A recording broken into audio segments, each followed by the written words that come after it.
Well, hello. We're going to be painting this summer model from Nerixon, who I think is my favorite 3D artist right now. There's a lot of components, there's a lot to do, so this is going to be a pretty long video. But hey, let's get into it. First things first, I decided to save money on resin by just printing stuff in PLA, which is great, but it left a bunch of lines on it. So I actually got this auto body primer because it said it's sandable. And I painted that all over everything, sanded it down, and that worked unbelievably well. I'm going to basically use that to fill in gaps from now on. Next, I needed to jump in somewhere, so might as well start with the little baskets of fruit and whatnot. I spent so much time waiting for stuff to dry, I had to break out the Conair cheap hair dryer that I'm waiting to burst into flames one of these days, but it is still somehow kicking on.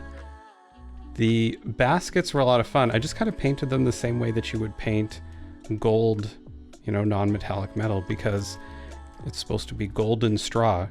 I also painted the wheat while I was at it, thinking, hey, you know, that's what the baskets are made out of. I tried two different approaches with these baskets. One of them I painted just from the ground up, and then near the end I manually painted in washes, and then the other one I did the basic outline first, and then I just coated everything in a wash, and then I painted up the highlights, and they both turned out identical. So that's nice to know. Both approaches are fine.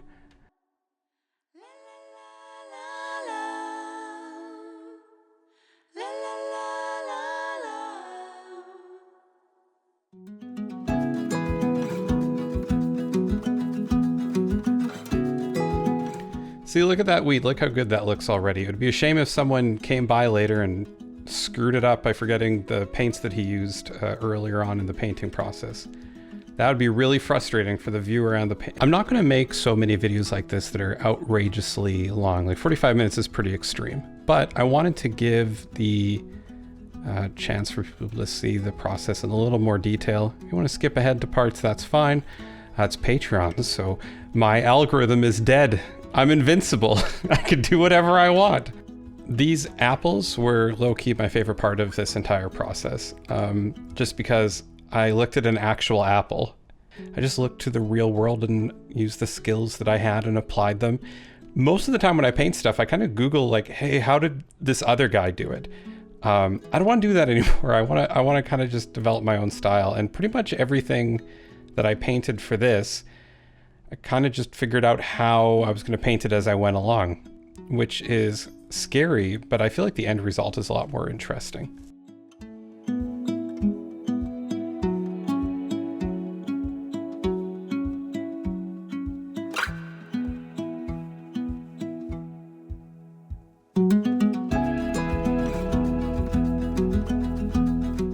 Also, I'm going to get all my mea culpas out of the way.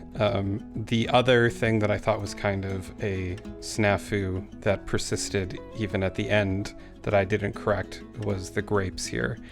I painted one of the grapes highlighting up with kind of a flesh color, and the other ones I just did with different purples with no introduction of any sort of oranginess to it. I should have picked one. There's two different grapes. I painted them both different, unless they're like different kinds of grapes. I guess you can't really tell unless you This is me fussing, by the way. This is anytime I paint anything, I spend an outrageous amount of time just like staring at things and getting annoyed that they're not as perfect as I had them in my head. Can you hear my dog walking back and forth in these videos? I can hear her toenails click-clacking. Casey, you're ruining it. No, don't come back. Okay, can you settle down? Sweetheart. On the bed. Good girl. The goblet was pretty fun. I started with an orange and decided it was the worst paint I've ever actually used in my entire life, and then went on to a paint made by a competent company. And that's not fair. I kind of like watercolor, but it's more for highlighting and stuff, and no one really uses them, so I shouldn't even bother talking about it. I think I'm like one of like 1% of painters that actually use watercolor hobby paints, even if they sell them anymore. This copper brown, by the way, you're gonna see it show up through this whole video. It's what I use for the wash. It is I think my favorite paint right now. It is useful in almost any situation and has that perfect, just a little bit red brownness that can be used in non-metallic gold, in earthy things. You can use it for like damaged rust and like the start of it. It is probably the most flexible paint I own, next to like, I don't know, ivory white or something like that. So not a big paint shill, but I would highly recommend that from Vallejo. I'm kind of ashamed to admit this, but I usually don't remember what paints I use from time to time. I kind of just look at my bottles and think what kind of gold I want to paint this time, and then I just go for it. There are some mainstays. I use a lot of Sahara yellow, a lot of khaki, lemon white is kind of a mainstay for highlighting. But sometimes I'll mix it up. One thing that I do quite a bit in this video, you'll see, is I want a lot of the gold to kind of have a little bit of a orange tinge to it. And I experiment a little bit. Sometimes I add the orange and then I build up from it. A couple times in this video, I'm going to use the orange as a mid-tone when it's directly in sunlight and I want a lot of that orange represented. Other times I paint the whole thing without any orange and then go back and glaze it in a little bit here and there. I don't think that's a good painting habit. I don't think it's a bad painting habit either.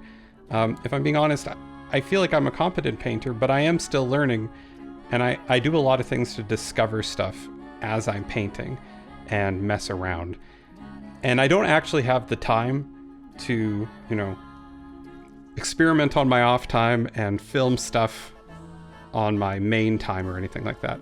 I have a small amount of time to paint, so I'm always experimenting, which means a lot of times I bork stuff and a lot of times things look inconsistent at the end, but they're getting less inconsistent every day, and I think that's fine.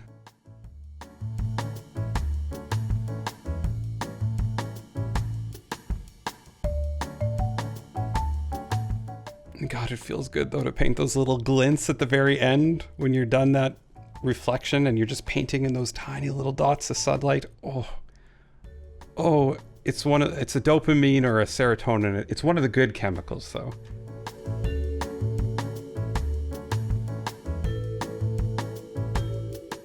If there's one takeaway I want you to take away from this, it's that if you notice, I paint over the same spots so many times. I don't have it visualized in my head. Even a lot of the pro painters you see, if you watch like long form videos they release where they actually show the full painting process start to end, you'll see they often don't nail it the first time and they have to reglaze over the same spot multiple times.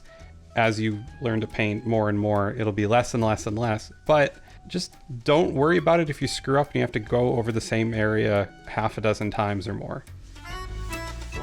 Speaking of experimenting, I wanted to try just using this Liquitex masking agent before airbrushing graphite all over this thing, just to see how it would work, but I didn't shake the bottle, so all the masking agent that I used was very condensed. And I thought, wow, this stuff's incredible. But then when I go to use it later in the video, it's all watery, and I think the bottle's ruined now because I used up all the chunk. And like I used the curds and now all I have is the whey, and that's no way to paint with. Like, look at that. That looks so good. It's great. But I only got like half a shot glass full of that stuff. Also, it kind of pulled off a lot of the paint that I had to repaint it. And listen, we'll get to that. We'll get to that when we get to that.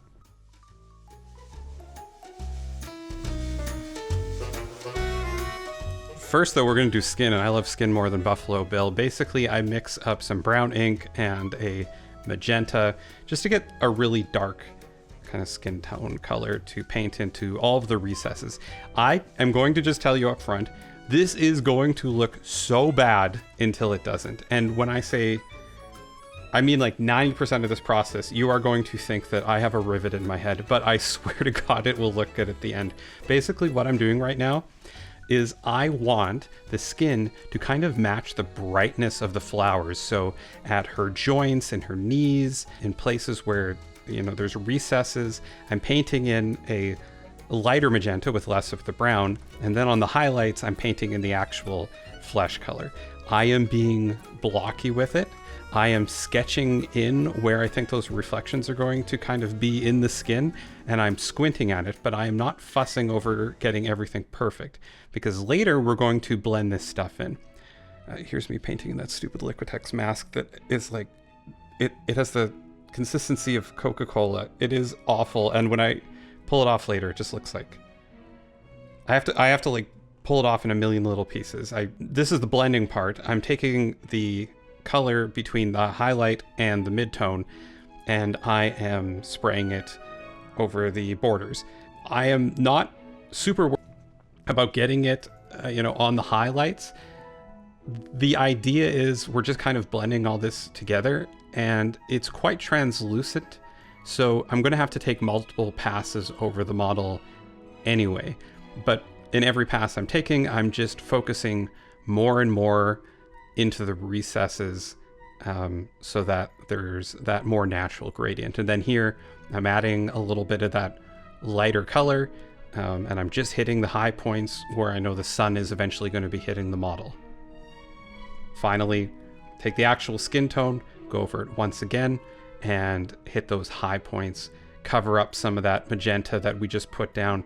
Basically, this is just, look at your skin. Your skin is complicated and beautiful and ridiculous. And we're trying to capture a little bit of that. The nice thing about skin is you don't have to get everything perfect. It's kind of random, and just stop, hold it away from you, squint at it. That's the way you always have to paint this kind of stuff. If you notice something looks dumb, stop. Don't just keep pushing and trying to like make it look good. Go back, reshade an area that wasn't shaded before, highlight an area that you hadn't been highlighting. You're gonna have to do it later anyway, or you're just gonna stare at it and not want to fix it, and you're going to get frustrated with the whole process.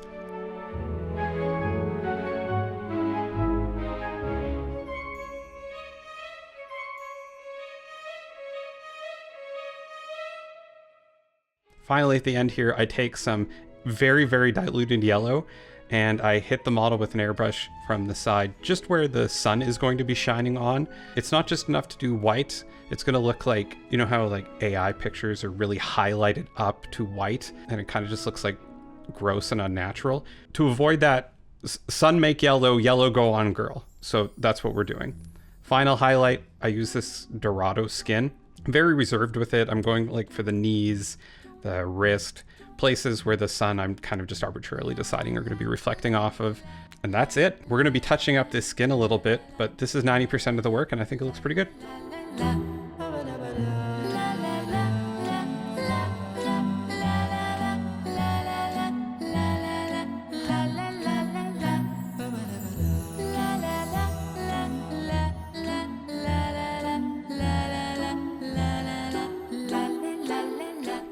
This is the nicest little bit of pull off of the like liquid latex here that I could muster. After this, it's all just picking and grabbing, and that's a bummer.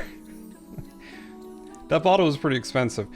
Oh yeah, I went back in with just incredibly diluted, like something like 6-to-1 water to this magenta, and just retouched up a couple of the spots that I thought that I had deleted too much. Like I said before, it's always fine to go back, and the sooner you go back, the easier it is on you. Next, we painted, what the hell did I paint here? I took the copper brown and the basic wood tone from Vallejo. Oh, the hair, I quite liked the hair. I get paint all over her stupid face here, and I have to touch it up later, but that's okay. That's why we touch up the skin when we're done, so we could like fix our little boo-boos. But right now, I'm essentially just putting down base coating on everything. I find it very depressing to look at a model when there's white. Like, I feel like I'm not making progress. I can really sit down and paint for a lot longer as soon as I get those base coats down. And I decided here that the orange I was using for the gold as a base starter just looked like garbage, so I mixed in a little bit of brown ink. Anyway, but yeah, my goal here is just get paint on everything. It also gives you a chance to kind of like visualize it and go, is this actually what I want to do with the model? Does this color scheme look stupid? And if it does, you could start over, and that's a better place to start over than, 10 hours down the line. The dress here was a lot of fun. I took this Iroko paint as a base and just added tan building up to white on it, a little bit of emerald green. So in the absolute recesses, it's brown, and then the midtones, it's green, and then the highlight you got this kind of like swampy, minty white. I really like this, and I didn't think it was going to work. This was kind of be an experiment, and I was actually going to sneakily scrub it off if it didn't look good. So I was very pleasantly surprised by it. I like playing around with color schemes that I haven't used before, because when they work and you're like, oh, I haven't really seen a color scheme like that, I don't know, I find that immensely satisfying. Look how crisp that is. Also, keep in mind when you're looking at me blending the paint, one thing I notice people do is they thin their paints way too much. Some of these strokes I'm making are pretty blocky. We've all heard, you know, thin your paints because you don't want your models to have like chunky paint. You don't have to worry about that. That is something I know that you know better than to do. I would say most people err the other side, which is just over watering stuff down, and then they have to paint it a bunch of times, or they don't paint it enough and it doesn't layer it on thick enough. So you basically just need a little bit, a couple drops of water to a decent sized squirt of paint.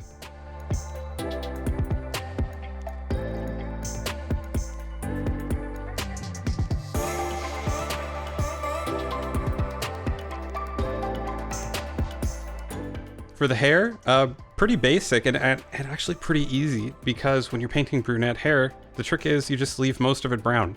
Brunette hair exists in its highlights, so it reflects the light around it.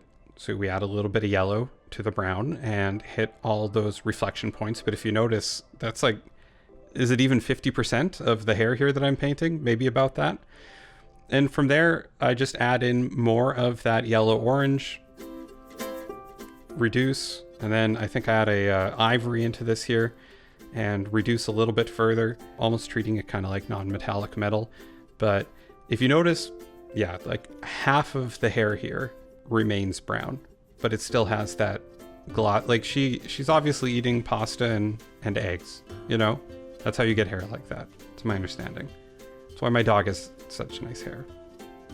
I eat a lot of eggs. My hair's not that nice. So I think I'm just talking shit, actually.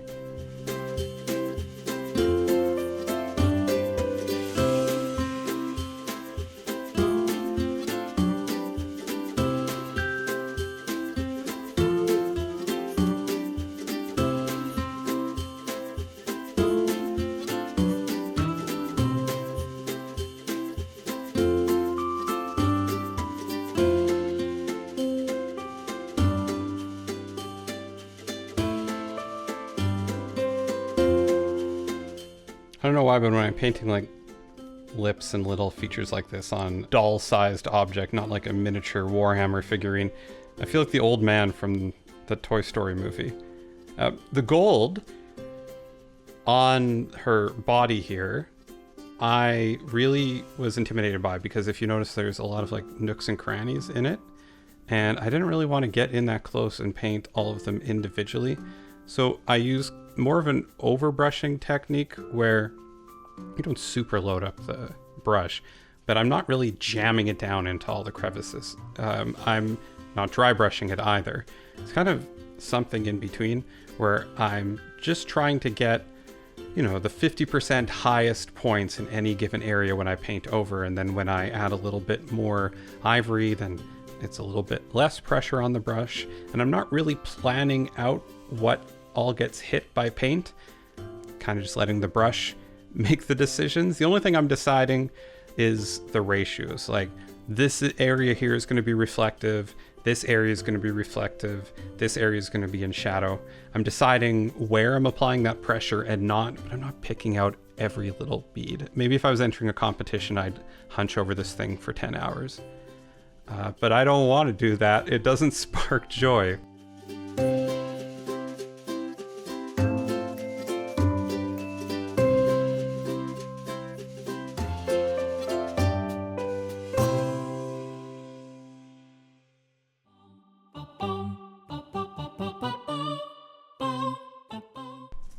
It needed a little bit of zhuzhing up at this point. I was feeling judgmental, and I didn't really know what that was. So in a moment here, I'm going to take some sepia wash and paint that into the recesses a little bit more, which does help, but does kind of ultimately not feel like it's everything I want it to be. So later on, I'm going to come back and I'm going to glaze a little bit of orange and then reestablish the highlights into this stuff. But this would be an okay stopping point. I think the gold looks absolutely serviceable, and I think most people would be happy with that for most applications. Okay, here's the frickin' base. I wanted to learn how to paint marble by hand and not just use like stencil tricks. So that's what I did. I painted everything in graphite, and then I'm going to show you the reference I used so that you don't think I'm an absolute lunatic or I'm summoning like my inner pervert when I paint this. But I swear to God, I found a reference for marble that looked like real marble to me, and I thought, hey, I'm going to paint that. And at a certain point, it definitely doesn't look like marble. It looks like something else. But I had the most pure of intentions. So my idea with this was just taking some of the base colors from my reference image and painting random lines to start. Now, I did do better later on, but you know, you got to start somewhere when you're learning a new approach like this. So what I was thinking was I'd have big lines and then I'd have like little cracks shooting off of them, but marble cracks out in a very particular kind of way. And you really do just have to mess around painting it until you kind of start to get a feel for the way that marble is supposed to look. So I also used a blue because my reference image had blue, but it should be a much more diluted blue because the blue I'm painting in right now kind of looks like veins. Also, there was a little bit of magenta in my reference picture, so I airbrush a little magenta here and there. If you haven't seen this before, are you starting to guess what this thing is going to start to look like? I'll let you keep guessing for now. But ultimately, I figured out a bit more of a strategy, and that is to paint big, bold lines, and then at the intersection of those lines, you want to paint almost a cellular structure, and then that's your main starting point, and from there you can kind of paint tiny little lines coming off. Like if you notice, I have these big lines, and then when they get close together, it's almost like there's a bunch of little holes and pockets and stuff. It's not just lines going absolutely everywhere for no reason. The other thing is I was painting everything in a completely vertical direction right here. That it looks like a penis. I don't know how it got to this point. This is me posting it online going, haha, it kind of looks like a penis. And then it ends up being like my second largest viewed video ever. You know, I've thrown myself into things like 20 hours, got to like 2,000 views. I go, haha, this looks phallic, doesn't it? And it's like 360,000 people. Oh man, the internet is just what it is. And that's fine. Anyway, I decided to fix it up from here. Basically, my new approach is horizontal and vertical. Start painting in kind of that cellular structure, and then go in with an airbrush, or on a smaller piece, I would just glaze it. And I would take my highlight color that I had used at the very start when I was priming this thing, and I just paint it kind of in random places between the larger lines. And what that does is it kind of makes everything I just painted a little harder to see and a little bit blurrier. Then you can just go and do the same thing all over again. And then you do it again. And then you paint everything. You can do that over and over and over again. And the more you do that, you're going to start to get layers where it's like you can kind of see fuzzier marble lines into the base. And even here I was still playing with like shading and filling stuff in and all that. Like this was just kind of a fun thing to mess around with. But yeah, I think I got a handle for it, and sometimes you can't use a stencil or it's not appropriate, and I think I'm pretty confident that especially on smaller like miniatures, yeah, I can hand paint some marble in. You gotta challenge yourself like this sometimes, and this is the point here where it starts to turn around, and actually I'm like, okay, it actually starts to look like marble.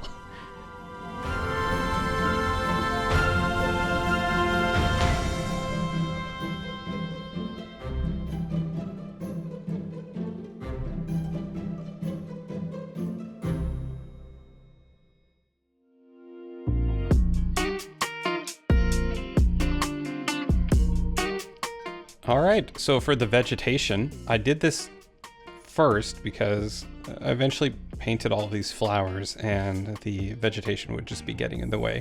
So I always try to be a little strategic when I'm painting and think, what am I going to paint now that later on won't be such a big deal to touch up, or will be a pain if I paint it later? This stuff is fun to paint, just building up into greens that have more and more yellow. You don't want to just add white when you're highlighting green because it doesn't really look natural. There's a yellow element to it. What I would suggest though, and you'll see me add it to so much stuff when I'm painting, get Flow Improver and use that instead of water. You don't need a ton of it, but basically what that does is it lets you so much more easily paint in these tight little lines. And you can glaze and you can blend, and it's just, you don't have to refresh your brush as often. It's just so much easier. With the flowers here, I just painted them with whatever off-white. I think the color ironically is Ancient Stone, which I didn't use for the actual marble anyway. And then once that was done, I took some inks with, again, Flow Aid, because it's perfect for making little washes like this. I did some violet for these little offshoots on the side. And that's a great start. They look pretty good already. When that was done, I went back and I just reestablished the highlights for that stone, and then took a apricot contrast paint and dropped that right into the middle of the flower just to give it some color variety. And then finally went with a almost off-white. I mixed a pure white with that Ancient Stone and just highlighted the tips of the flowers. Really quick process, but you'll see at the end, I'd be like happy to show any Nana this and they'd be like, oh, that's, ooh, like that's very sweet. Like any Nana, any day.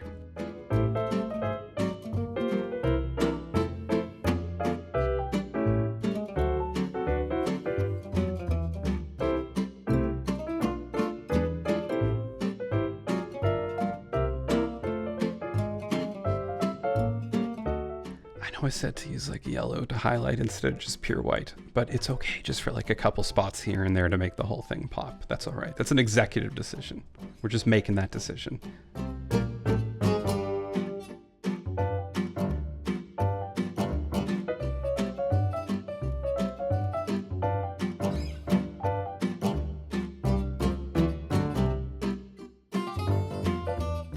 And here I am testing out my newly learned and hard-won marble powers on rocky, undeveloped terrain. So, you know, it's not going to look as clean and smooth as the marble on the back of the base.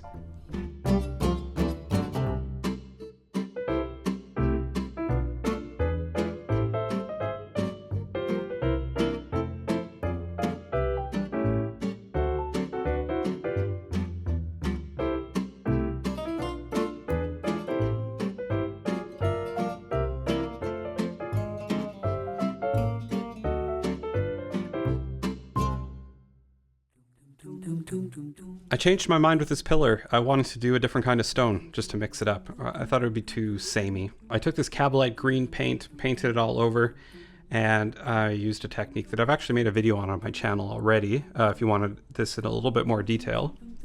But it's not too complicated. You basically take a brush that just looks like trash, and if you don't have one, like take one and like just stab it into the ground, absolutely destroy the end bristles so it looks like a dead spider. Add white to your green paint, and then just kind of stab and twist it all over the place. Not too hard, but just so you kind of get the white effect that you're seeing here. And then you take a Nuln Oil or a black wash and you just wash it all over the thing, let it dry.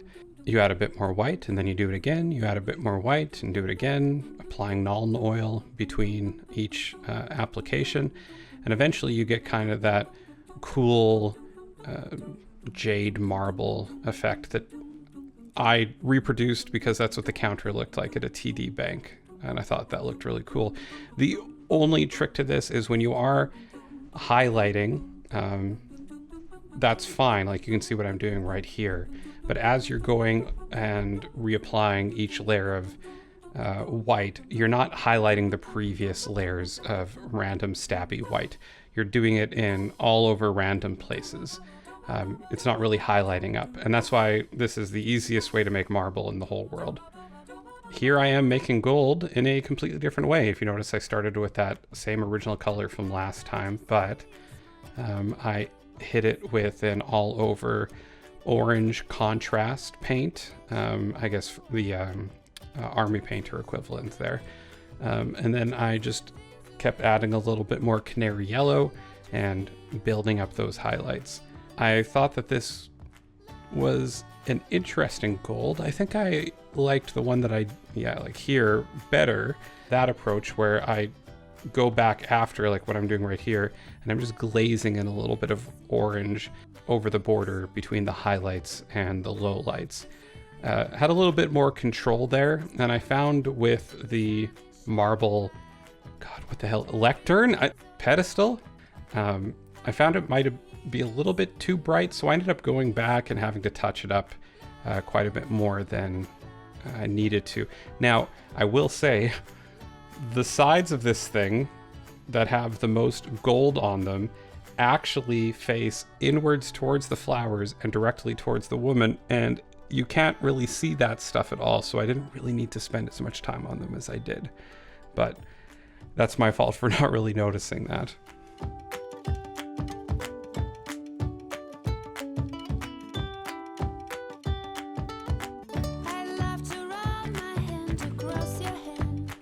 But from here on out, highlighting up is just the same as I did before with the tiara over the woman there. Is that technically a tiara? I find when I'm talking in these videos, I forget what words mean, or words that I was sure of the definition before. I immediately begin to suspect that I am some sort of Encino man who woke up not knowing anything about the modern era or what words to use in any given situation.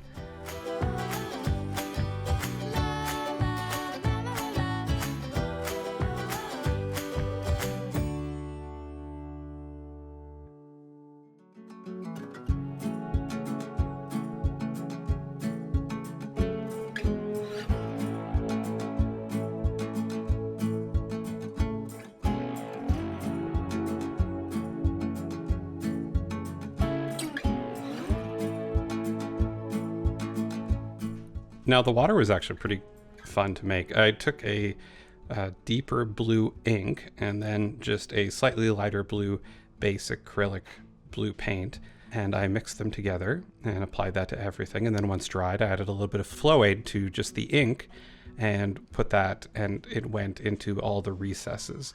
From there, I just kept adding yellow into that base blue color and highlighted up and up until eventually we get to the highest points, where I took that granite stone paint that I used earlier and a makeup sponge and just tapped over the top of all the high points to establish where the wave and the foam is going to be. Once all that was in place, I went back with a almost pure white, possibly pure white, I don't remember, and I just kind of tippy tapped and highlighted up all of the foam. And I thought that made a pretty believable waves crashing against the shore, sea foam kind of effect.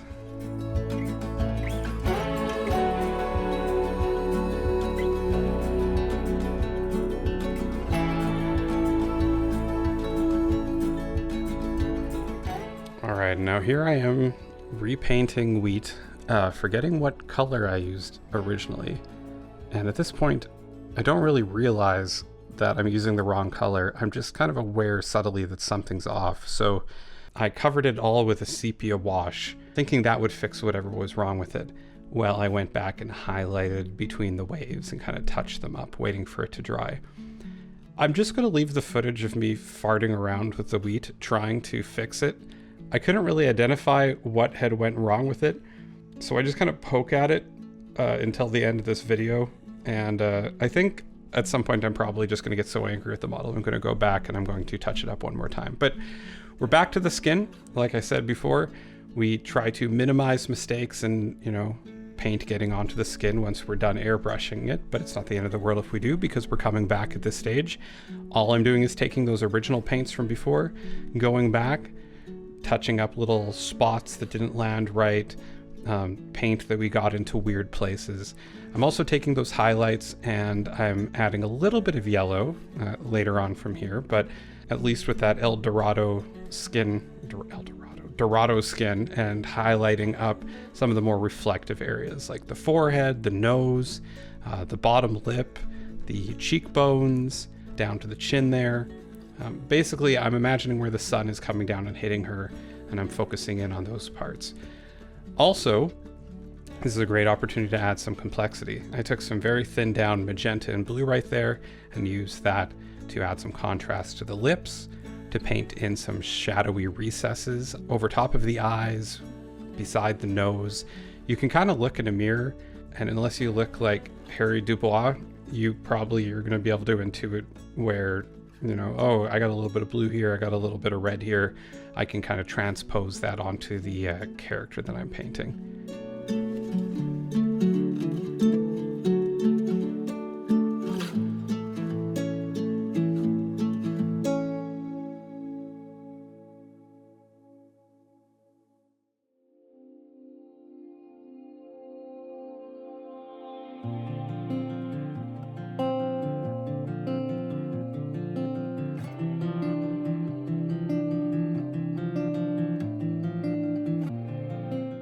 Okay, so here, if you notice, there's a finger missing. This is the point where I realized that off screen, I went and made one out of green stuff and put it back on and touched it up and painted it. I didn't include it in the video because it gave me a case of the angries. I was a real grumpy Gus because I was like getting near the end of this thing. I just did not want to deal with that at that point. But these things happen, you know, it is what it is.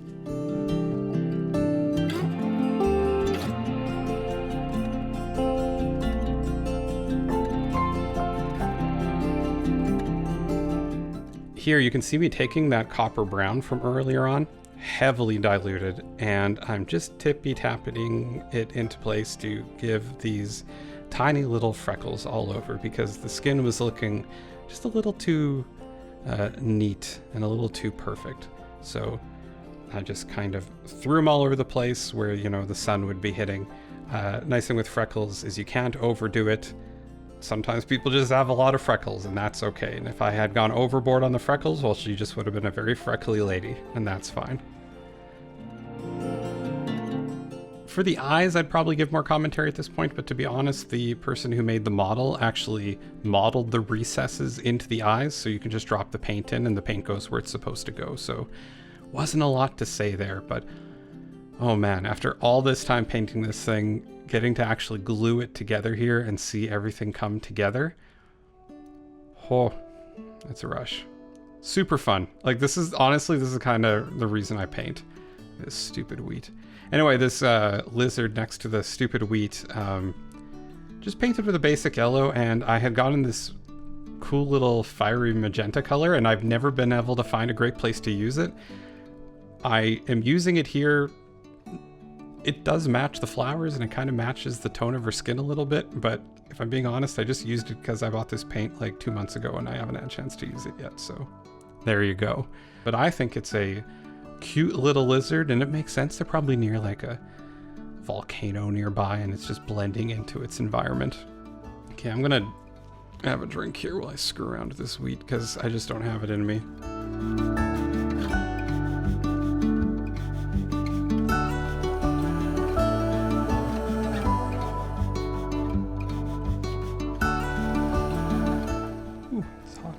It's hot. Yeah, that's better. Poke it a little bit more. Maybe you put a little brown there? How's that working out? Oh, it's not? That's great. Anyway, onto the leather. Just use the hay colors. In my mind, you know, you'd probably weave these little straps from, not hay, calling it hay. It's wheat. Sheafs, you know? So that's kind of what I just emulated here. I'm just using those colors and touching it up. But hey, at this point, I think we're done. I'd like to say I couldn't do this without the support of my paying Patreon members, but that's not true. I'm kind of just doing this for the love of the game. But that being said, I am unbelievably appreciative of those that do. Thank you so much. Judy, my mom, thank you. Hayes Gray, very thank you. Alexander Burdett, Aaron Reynolds, Dave G, Pat, Gilgamesh Versus, David Sabota, Rogue Leader Echo, Julie, Ryan Arbiter, Papa Chicken, Providence, Liam Clisham, Paul Knowles, and Jared Cummings. Thank you so much.